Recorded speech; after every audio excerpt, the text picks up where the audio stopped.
আমার নাম অরেঞ্জ, বাংলা অর্থ হচ্ছে কমলা। আমি ভিটামিন সি তে চ্যাম্পিয়ন, রোগ প্রতিরোধ বাড়াই। আমার নাম অ্যাপল, বাংলা অর্থ হচ্ছে আপেল। আমি ভিটামিন সি আর ফাইবারে ভরা, হার্টের জন্য ভালো। আমার নাম গ্রেপ, বাংলা অর্থ হচ্ছে আঙ্গুর।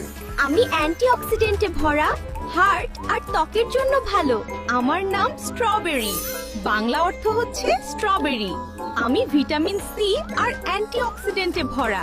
আমার নাম কিউই, বাংলা অর্থ হচ্ছে কিউই। আমি ভিটামিন সি আর ই দিই, ত্বকের জন্য ভালো। আমার নাম পিস্টাচিও, বাংলা অর্থ হচ্ছে পেস্তা। আমি হেলদি ফ্যাট আর প্রোটিন দিই। আমার নাম পেয়ার, বাংলা অর্থ হচ্ছে নাশপাতি। আমি ফাইবার আর ভিটামিন কে দিই, হজম ভালো রাখি। আমার নাম পমিগ্রানেট, বাংলা অর্থ হচ্ছে বেদানা। আমি অ্যান্টিঅক্সিডেন্ট আর ভিটামিন সি দিই। আমার নাম চেরি, বাংলা অর্থ হচ্ছে চেরি। আমি অ্যান্টিঅক্সিডেন্ট দিই, ঘুম ভালো করি। তোমার প্রিয় ফল কোনটা? কমেন্টে জানাও। আরো শিক্ষণীয় ভিডিও পেতে ফলো করো।